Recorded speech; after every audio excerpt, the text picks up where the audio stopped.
हो तुमको कैसे मनाऊं पिया, बोलो ना। अदाकारा शबनम की जिंदगी में उन्हें बहुत से अनहोने और पुरस्कार वाकयात का सामना करना पड़ा।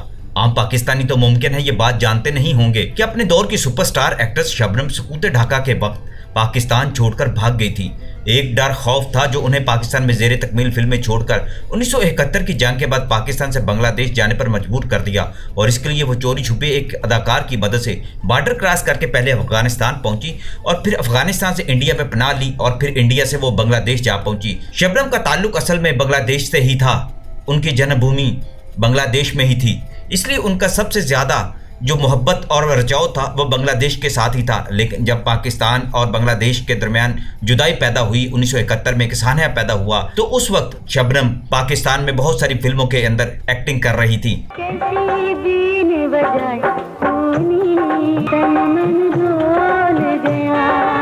इन हालात को देखकर शबनम ने पाकिस्तान से वापस बांग्लादेश जाने की कोशिश शुरू कर दी और उन्हें क्या खौफ था, आज इस वीडियो में आपको बताऊंगा कि इस वाकया के बारे में मुझे खुद मेरे मेंटोर और मारूफ सहाफ़ी अली सुफियान आफाकी साहब ने काफी तफसीलात बयान की थी और बताया था कि जब शबनम पाकिस्तान छोड़कर भाग गई तो इसके पीछे क्या कहानी थी और फिर उन्हें 1972 में कैसे वापस लाया गया। आफाकी साहब बताया करते थे कि जब अदाकारा शबनम और रोबन गोश लाहौर में आ गए तो फिल्म साजों के साथ उनका रिश्ता बहुत इस्तवार हो गया था। पहले वो बांग्लादेश में ही ढाका में ही फिल्मों में काम किया करती थी, लेकिन लाहौर आने के बाद उनका काम बढ़ गया और उर्दू फिल्मों के अंदर शबनम को कास्ट किया जाने लगा तो उनकी कामयाबी के डंके हर तरफ बजने लगे। शबनम और लाहौर के फिल्म साजों का एक दूसरे से इत्तेमाद बढ़ता गया और पुख्ता होता गया। उनकी फिल्मों की तादाद भी बढ़ती गई। ये तादाद जाने कहां तक जाती, कहां तक बढ़ जाती कि हालात ने एकदम पलटा खाया। मंजर यकसर बदल गया।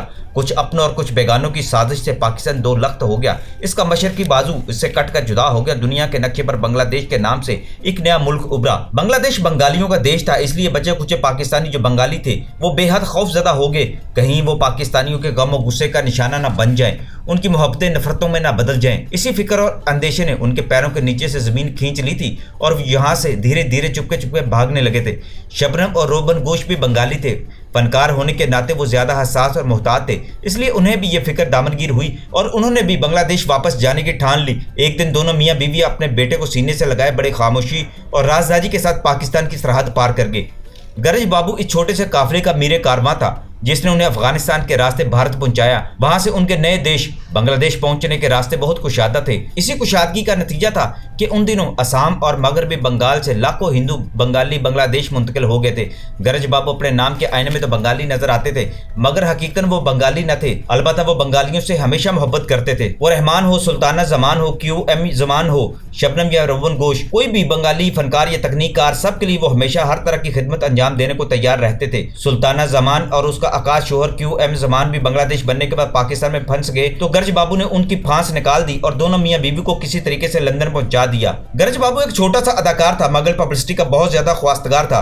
कभी कभार कोई दोस्त, फिल्मसाज, हदायतकार या अदाकार अपनी फिल्म में उसे एक आध मंजर का किरदार दे दिया करता था और इसी में मस्त हो जाता था। उसने कुछ फिल्मी सहाफियों को अपना दोस्त बना रखा था, लिहाजा रफ्ता रफ्ता उसके हवाले से छोटी छोटी खबरें भी छपती रहती थी। शबनम और रोबन गोश को बॉर्डर क्रॉस कराने के बाद जब वो लौटा तो उसने अपने एक सहाफ़ी को चुपके से अपना कारनामा बता दिया और कहा कि खबर इस तरह छापो जैसे तुमने इंतहाई बावसूख ज़राए से हासिल की है, लेकिन मेरा नाम जरूर शाया करना, लेकिन ये ना कहना कि तुम्हारी इतला का जरिया दरअसल गरज बाबू था। जब यह खबर छपी तो जेर तकमील फिल्मों के लिए प्रोड्यूसर चकरा कर रह गए कि ये क्या हो गया है, ये कैसे हो गया है। उनके ख्वाबो ख्याल में भी ना था कि शबनम जैसी जिम्मेदार अदाकारा ऐसी हरकत करेगी, बगैर कोई इतला दिए, बगैर कुछ बताए, बगैर वो चोरी छुपे बांग्लादेश चली जाएगी। अब उनकी जेर तकमील फिल्मों का क्या बनेगा, खुदा जाने अब कभी वो वापस आएगी या नहीं आएगी। उन दिनों शबनम की दर्जनों फिल्में जेर तकमील थी और फिल्म साजों का बुरा हाल हो गया था ये खबर सुनने के बाद। बहुत सारे फिल्म साजों ने उस वक्त नगार के एडिटर अलियास रशीदी साहब से राब्ता कर लिया। अलियास रशीदी साहब को भी अपनी तहकीक के नतीजे में नगार में इस खबर की तस्दीक करनी पड़ी कि शबनम बांग्लादेश चली गई हैं। शबनम के बांग्लादेश जाने के बाद अलियास रशीदी साहब बहुत दबाव में आ गए थे। वो शबनम के बहुत ज्यादा करीब थे और उनके बेहतरीन दोस्त और खैरख्वाह थे। वो चाहते थे शबनम किसी तरह वापस आ जाए। वो जानते थे कि पाकिस्तानी शबनम से बहुत ज्यादा मोहब्बत करते हैं, मगर दूसरी तरफ बांग्लादेश के हालात कुछ संभले तो उन्हें भी खौफ महसूस होने लगा। शबनम के दिल में भी ये बात बैठ गई कि पाकिस्तानी अब उन्हें माफ नहीं करेंगे, वो कैसे वापस जाएंगी, फिल्म साज अब उन्हें फिल्मों में नहीं लेंगे, वो वापस गए तो लोग उन्हें सूली पर चढ़ा देंगे, फिल्मों के दरवाजे उन पर हमेशा के लिए बंद हो जाएंगे। अलियास रशीदी साहब ने किसी तरीके से उनसे राब्ता किया और उनको समझाने की बहुत कोशिश की, लेकिन जब कोई कोशिश बाराबर साबित न हुई तो इलियास रशीदी साहब ने इसका नया हल निकालने की कोशिश की। इलियास रशीदी ने बहुत सारे पाकिस्तानी फिल्मी साजों को भी अपने इत्तेमाद में लिया, लेकिन जब उन्होंने देखा कि किसी तरीके से भी दाल नहीं गल रही तो उन्होंने एक और नया तरीका इख्तियार कर लिया। उन्होंने खुद अपने पैसे से, अपने सरमाए से एक फिल्म एहसास के नाम से बनाने का फैसला कर लिया और इस फिल्म में शबनम के साथ नदीम को कास्ट करने की बात कर दी। इलियास रशीदी साहब की कोशिशों के नतीजे में शबनम और रोबन गोश दोबारा बांग्लादेश से वापस पाकिस्तान आ गए। इसमें कोई शुबा नहीं, शबनम को दोबारा पाकिस्तान में अपनी सरजमीन में लाने के लिए इलियास रशीदी साहब का ही हाथ है। इलियास रशीदी साहब ने डूबती हुई पाकिस्तान की फिल्म इंडस्ट्री को दोबारा से अपने पांव पर खड़ा कर दिया था। शबनम अगर पाकिस्तान वापस ना आती तो बहुत सारे फिल्मसाज कंगाल हो जाते। एहसास की डायरेक्शन के लिए नजरुल इस्लाम का इंतखाब किया गया था। नजरुल इस्लाम भी बंगाली थे, मगर आधे बंगाली। वो पाकिस्तान से भी बेपनाह मोहब्बत करते थे। शबनम पाकिस्तान आने के बाद दोबारा से फिल्मों में कास्ट की जाने लगी। शबनम में फनी खूबियों का बेपनाह खजाना पोशीदा था, उसकी गैर मौजूदगी में। और फिर उसके पाकिस्तान आने के बाद जो फिल्में रिलीज हुई थी उन्होंने कामयाबी के झंडे गाड़ दिए थे और फिल्म साजों को अच्छा खासा कमा कर दिया था। इसलिए फिल्म वालों ने उन्हें बिल्कुल माफ कर दिया और कभी नहीं जितलाया कि वो पाकिस्तान छोड़कर क्यों चली गई थी। वो शबनम की सलाहियतों से मजीद फायदा उठाना चाहते थे।